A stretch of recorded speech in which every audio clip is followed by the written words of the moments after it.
Oh boy, I can't tell you how many people sent me a link or a little note about the Pentagon declassifying the UFO video that came out in late 2017. I have a little bit of a report on this. I will play this, and then we'll talk about this, because I went on YouTube to watch all the clips of it to see if I can find out anything new, and then I went over to Facebook to find out what people are saying over there, and I'll just tell you what was going on. I'll play this ABC News report. Ladies and gentlemen, if you will, look right here. Just when you thought 2020 couldn't get any more bizarre. My gosh. The Pentagon declassifying 3 videos of what they're calling unexplained aerial phenomena. Look at that thing. It's rotating. 2 videos showing objects spotted by Navy fighter pilots during training flights in 2015. Oh, got it. And this one from 2004 showing an object about 40 feet long hovering about 50 feet above the water. Weird, right? Well, get this. The videos were previously leaked by a private company founded by Blink-182 rocker Tom DeLonge. The singer tweeting on Monday, the Pentagon just officially released my videos. Just saying. My videos. So why are they being released now? A spokesperson saying, after a thorough review, the department has determined that the authorized release of these unclassified videos does not reveal any sensitive capabilities or systems. DoD is releasing the videos in order to clear up any misconceptions by the public on whether or not the footage that has been circulating was real. Harry Reid, former senator of Nevada, home to the infamous Area 51, tweeting, I'm glad the Pentagon is finally releasing this footage, but it only scratches the surface of research and materials available. But the DoD not offering much more info, saying the aerial phenomena observed in the videos remains characterized as unidentified. Retired Navy Commander David Fravor was piloting the jet in the 2004 video. And it's moving around left, right, forward, back. The radar immediately starts getting jammed. All of a sudden, it takes off. A mystery of galactic proportions. There's a whole fleet of them. Look on the ASA. How do you explain a whole fleet of unidentified UAPs? Well,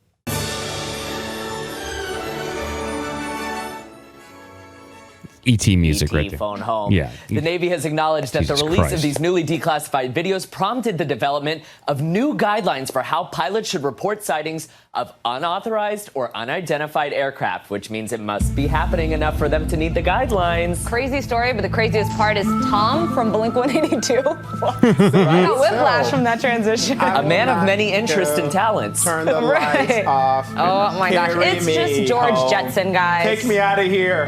2020 of not shit. come in peace. Son of a bitch. And so that's what the newscasts would normally do. And I guess they're still doing it, is that they're making fun of the topic, even though the Pentagon just released that video and said, yeah, we declassified it. We don't know what those things are. And they're still making fun of it like little green men. I thought that was kind of over with, but that was ABC News right there. Still kind of poking fun.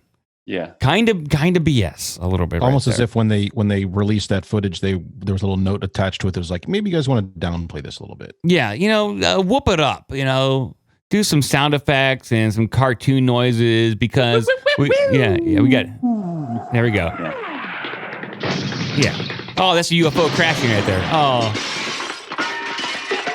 It's so this was all over my Facebook, and people were basically saying, "Oh my God, look at this, UFOs, aliens." People automatically equate the existence of, or the acknowledgement of, UFOs to aliens, extraterrestrials, and even in that clip, they're saying, "Oh, ET phone home." And the more I kind of read about this, I'm not so sure that what was released in that video footage is an alien craft, is an alien vehicle. I think a lot of the things that we've talked about on the show, if you want to consider the possibility that that is United States technology or reverse engineered in some capacity, I think so at this point. I think that that's what that might be. especially since the United States Air Force is being very tight-lipped about what they know about the USS Nimitz encounter. It might be likely that might be some sort of top-secret drone that is able to do that kind of stuff. Very awesome propulsion system and means of travel, but beyond that, we're not seeing green men, Joe. There's no green men over there. Could it be like a sort of it's like a test almost of the public, because we're all, losing our minds over the nurses and the TikTok and the numbers are wrong and wear a mask, don't wear a mask, COVID, blah, blah, blah. Everybody's like, Karens are yelling at each other, yelling at people and calling the police and reporting them and all this stuff. Women are being taken off to jail while their kids are left alone in the park because they went into a public place. Like everybody's like kind of all over that. Yeah. Do you think there's like this disclosure experiment to like, let's see if we can just like disclose that there are UFOs and just see if anybody pays attention? And they're like, these people are so obsessed with this dumb virus. That very well could be. I mean, that's a perfect opportunity to drop something legitimate, is to kind of fly it under the radar. Typically, when there's something scandalous going on in Washington, D.C., don't they release it like on a Friday? So there's like the whole weekend for it to kind of not be reported because the news cycle kind of dies down. Yep. And so they're releasing this pretty much when a lot of states, some states are considering opening back up. And a lot of people are not really focused on what's going on in the sky. I mean, I saw some people post about it on Facebook, but there's not a lot of people talking about this major announcement versus the virus. So you might be right, Joe. Yeah. It'd be a fun little joke if you were in the elite. Yeah. And I went on my my Facebook and I just kind of posted up some stuff, some links here and there, because I wanted people to get maybe a full picture. I mean, not a lot of people have the time to or the drive to research the UFO topic like me, and not a lot of people have the time or the knowledge to listen to me, Joe. You have the time and the ability to just tune out while I talk about this stuff. But I have researched this, and I posted up these articles, a couple of these articles, and this comes from like a FOIA request. What was John McCain talking about? What kind of technologies were being researched in conjunction or around the ATIP program or the BASS program? And I just for a point of reference, I told people, hey, just go check out some of these programs that they're researching. Advanced nuclear propulsion for manned deep space missions. Okay, sounds like plausible enough. But then you have biosensors. Then you have number 7, invisibility cloaking is one of the technologies that they're researching. Number 8 is wormholes in space-time. Number 9, gravity wave communication. We all want a wormhole in space-time. It would be nice. When you get down to it. And then number 12, field effects on biological tissues. Number 14. Boy, this is getting really gross. Yeah, vacuum energy applications. So it sounds like they just want a pocket pussy. In a very advanced pocket pussy, Joe. All right. Like the best that money and science and DARPA can build. A fleshlight. Yes. Brain-machine interface, number 20. But coupled with this stuff, the technology that they're actively researching, if that is man-made and everyone is believing that it's a UFO or alien, this is a perfect time for Project Bluebeam. Look at what's going on with the media and the numbers and COVID.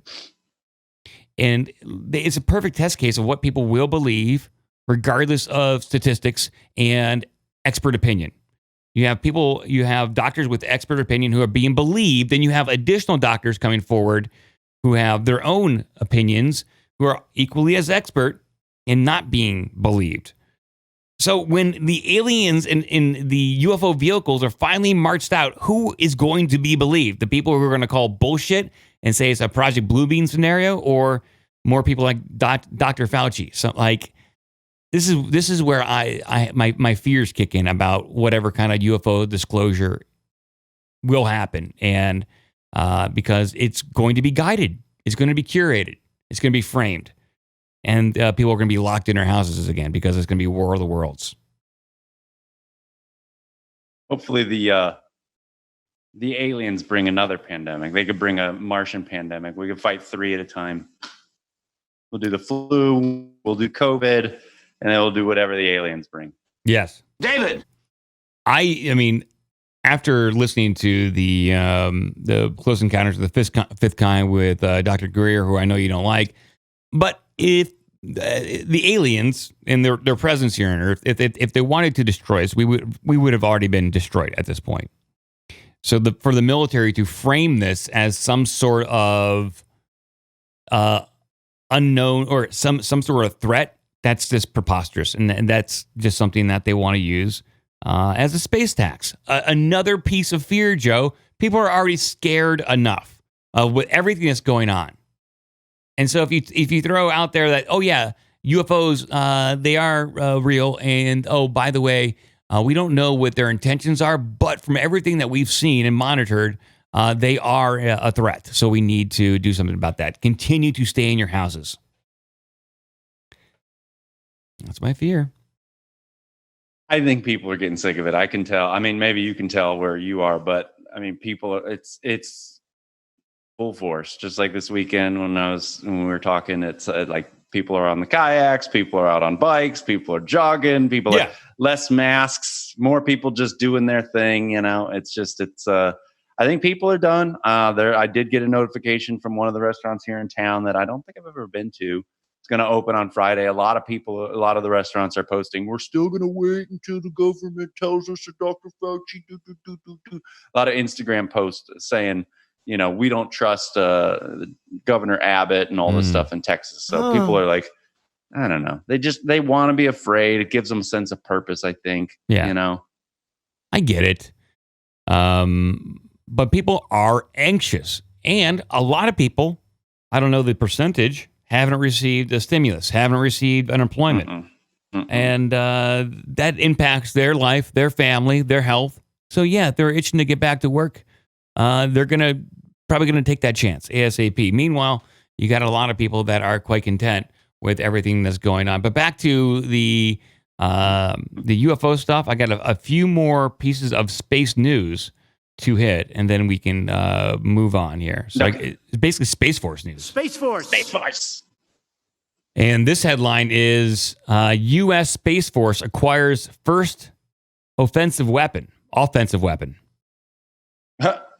The newest branch of the military has taken delivery of its first weapon, but it's probably not what you think. Back in June of 2018, the United States president announced the formation of a new branch of military called Space Force. We know that. We covered that. Space Force. Who doesn't know that by now? Exactly.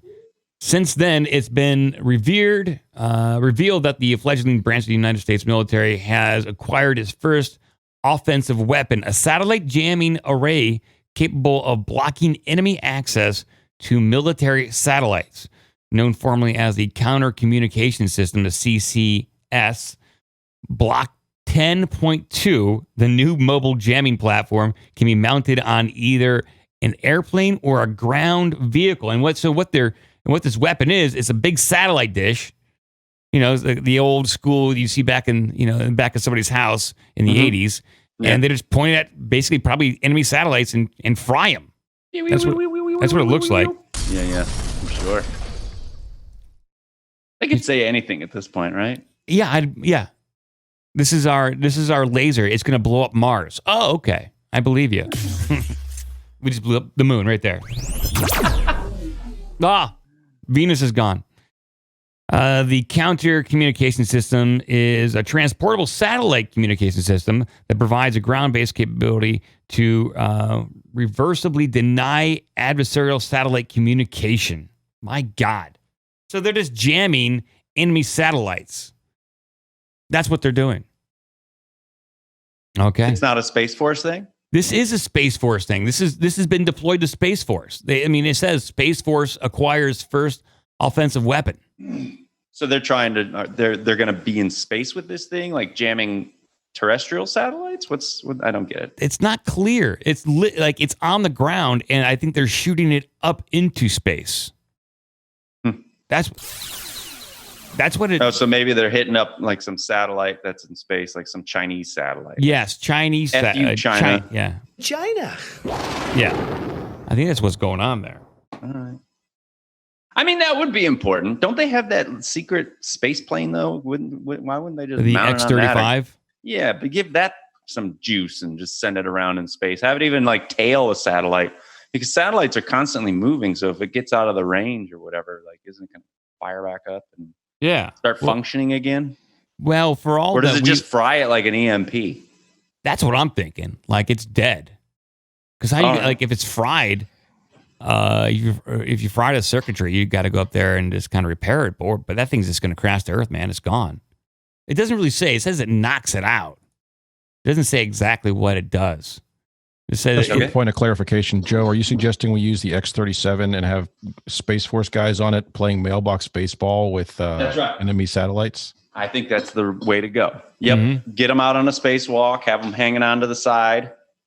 Give them some space bats. Exactly.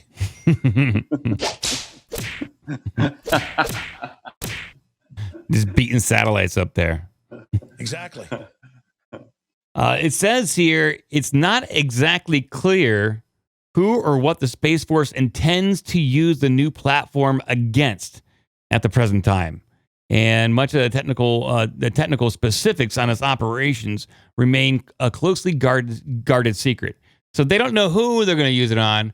They don't know what they're going to use it on, but they're going to use it. You understand that, people? That's right. I have an axe. So my ex got me an axe. You can put those things together.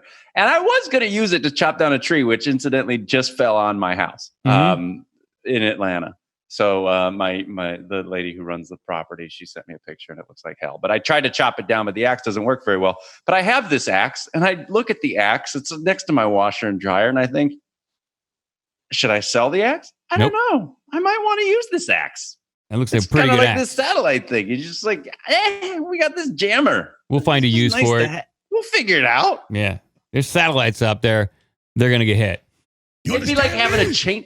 I kind of want to just have a chainsaw. Wouldn't it be great to just walk around with a chainsaw? People are like, why is that guy walking around with a chainsaw? I don't know. Maybe he's going to go cut down a tree. But he's wearing like a polo shirt and some khakis. Listen, he's not cutting trees down. Just carry a chainsaw. Joe, you forget, I am the Night Ripper, and I do have like 13 chainsaws over here. It's been a while since I've started my chainsaw. Dude, you gotta start them every now and again just to make sure. They're going to rust up on you if you don't start them. Yeah. That's for damn sure. One more piece of, I got some goofier stuff, but do you look at the sky at all? Joe, do you watch for like stars and planets? Fucking hate this guy. No, I love it. I love that stuff. And I had a telescope a while back. It was one of these like chintzy ones. It wasn't one of these high-powered, expensive ones where you can actually see shit. But I do like that stuff. And I'm always fascinated by like ancient civilizations, Mayans, things like this, where they have nothing better to do. So they're just tracking where these things are day after day to the point where they can actually put calendars together and things like that. Like I just find the whole thing fascinating. And I think we're also impatient. It's like, well, I got the thing on my Apple Watch. I don't have to know what the moon is doing tonight. It'll tell me. If you want to join the Slack or Discord, give us an email at ourbigdumbmouth@gmail.com. Check out obdmpod.com for all the social media and donation links. Be a part of the magic.